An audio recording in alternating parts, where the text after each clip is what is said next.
Hello everyone, welcome to my channel SK trendy tips. आज हम सीखेंगे तुलिप सलवार की cutting and stitching step by step. इसके लिए हमें 4 मेजरमेंट चाहिए: हिप, लेंथ, वेस्ट एंड मोहरी। हमने यहाँ पर 2.5 मीटर फैब्रिक यूज़ किया है, जिसे 2 फोल्ड करके बिछा कर रखा हुआ है। इसकी ओपन साइड हमारी तरफ है, फोल्डेड साइड दूसरी तरफ है। साइड से फैब्रिक को उठाएंगे, नीचे 2 इंच मार्क छोड़ते हुए हमने इसको लेंथ की ओर तिरछा बिछाना है। इसी तरह से दूसरी साइड से फैब्रिक लेंगे और इसके ऊपर ओवरलैप करेंगे। यहाँ पर हमने 2.5 इंच छोड़ते हुए ओवरलैप किया है। अब लेंथ की मार्किंग करेंगे। हमने यहाँ पर 37 इंच पर लेंथ की मार्किंग की है। जिस तरह अम्ब्रेला प्लाजो की मार्किंग करते हैं कर्व शेप देते हुए, उसी तरह इसमें भी हमने कर्व शेप देना है। जहाँ जहाँ हमने मार्क किया है वहाँ से हम कटिंग करेंगे। एक्स्ट्रा फैब्रिक को साइड करेंगे, मेन फैब्रिक को सेट कर लेंगे, कोई सिलवटें ना हो। अब क्रोच एरिया की मार्किंग करेंगे। क्रोच एरिया की मार्किंग के लिए हमने 12.5 इंच पर मार्क किया है और इसकी ब्रेथ हमने 2.5 इंच रखी है। यहाँ पर ध्यान रखें, अगर आपका हिप साइज़ ज़्यादा है, 40 अबव है, तो आप यहाँ पर 2.5 इंच पर मार्क करेंगे। अगर आपका हिप साइज़ कम है तो आप 2 इंच पर मार्क करेंगे, तभी कर्व शेप देते हुए इसकी कटिंग कर लेंगे। अब फैब्रिक को जहाँ से हमारा फैब्रिक फोल्डेड था वहाँ से हम फैब्रिक को कट करेंगे। कट करने के बाद फैब्रिक अलग हो गया है, पार्ट को ओपन करेंगे। अब जहाँ से हमने 2 इंच छोड़ा था वहीं से हमने इसको कर्व शेप देनी है। फैब्रिक को अच्छे से ओपन करेंगे, कर्व शेप देंगे और इसकी कटिंग कर लेंगे।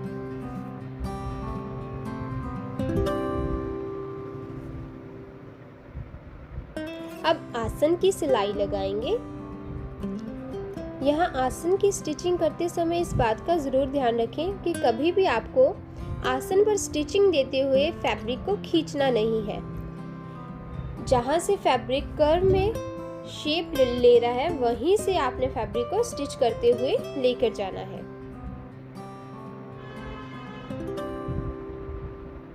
अब हम गुम सिलाई लगाएंगे। इसके लिए मैंने फैब्रिक को थोड़ा फोल्ड कर दिया है और इसके ऊपर स्टिचिंग करेंगे।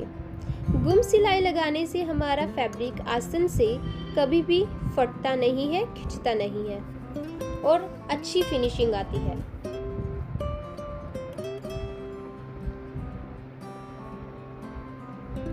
आसन की स्टिचिंग हो गई है।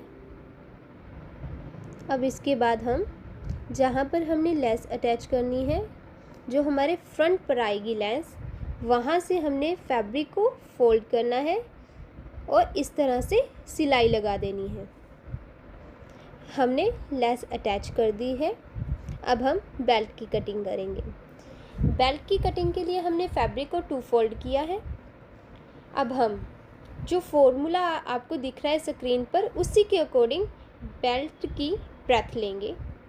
हमने यहाँ पर 42 रखी है, 42 का हाफ हम लेंगे 21 पर मार्क किया। अब फैब्रिक को 4 फोल्ड करेंगे ताकि हमें कटिंग करने में कोई परेशानी ना हो।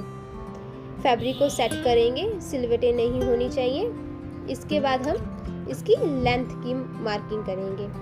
हमने बेल्ट की लेंथ ली है 4 इंच। 4 इंच इसलिए लिए है, हाफ इंच हमारा ऊपर फोल्ड हो जाएगा और वो बेल्ट में लग जाएगा जहाँ से हमने इलास्टिक लगानी है, और नीचे हाफ इंच जो है वो हमारा सलवार के साथ स्टिच होगी, ऐड होगी उससे। तो हमारे पास 1.5 इंच बेल्ट रह जाएगी इलास्टिक के लिए। हमने मार्किंग कर ली है। अब इसकी कटिंग करेंगे।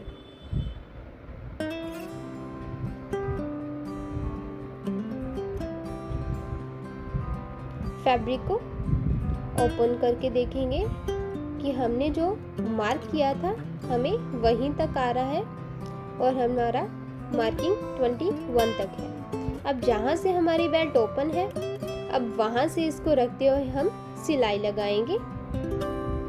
इसको भी जिस तरह हमने क्रोच एरिया की स्टिचिंग की है उसी तरह से यहाँ पर भी एक गुम सिलाई लगाएंगे ताकि बेल्ट यहाँ से ओपन ना हो।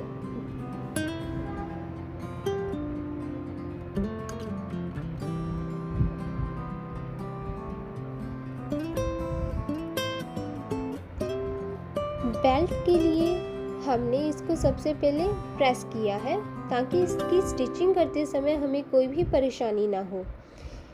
फैब्रिक को नीचे से हमने 1/2 इंच छोड़ते हुए ऊपर से फैब्रिक को बेल्ट के लिए जितनी हमें हमारी इलास्टिक चाहिए उतना फैब्रिक छोड़ते हुए हमने इसको प्रेस के साथ सेट कर लिया है। अब हम इसकी स्टिचिंग करेंगे। स्टिचिंग करते समय कोई परेशानी नहीं आएगी क्योंकि हमने इसके ऊपर प्रेस पहले से लगा ली है। अब हम बेल्ट लगाएंगे। अब आप देख सकते हैं यहाँ पे सेंटर में जो हमारा सेंटर है उसको पहले पिन अप करेंगे। उसके बाद उसके बीच में हमने 1 इंच की हमने प्लेट्स डालनी है।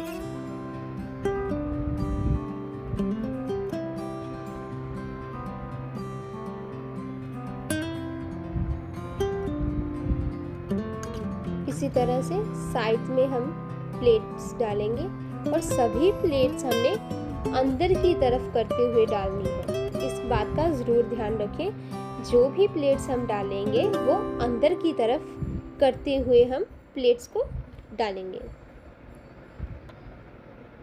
जितनी आपकी बेल्ट है वहीं तक प्लेट्स को तैयार करेंगे।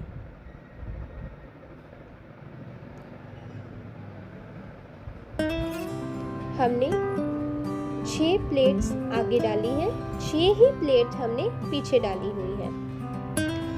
जितनी प्लेट्स आप आगे डाल रहे हैं उतनी ही प्लेट्स आपने सलवार की पिछली साइड भी डालनी है। जहाँ जितनी आपकी बेल्ट है उतनी ही आपकी सलवार भी होनी चाहिए, इस बात का ज़रूर ध्यान रखिए। अब हम मोहरी पर मार्क करेंगे।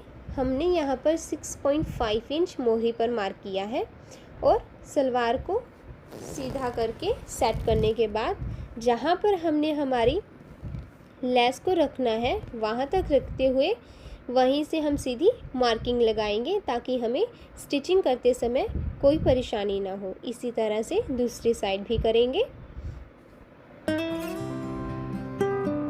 यहाँ से 6.5 इंच पर मार्क किया है। अब जहाँ जहाँ हमने मार्किंग की है वहाँ पर सिलाई करेंगे।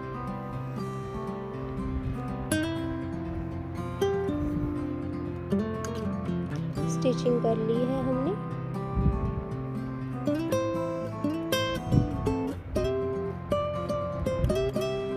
Here is the final look.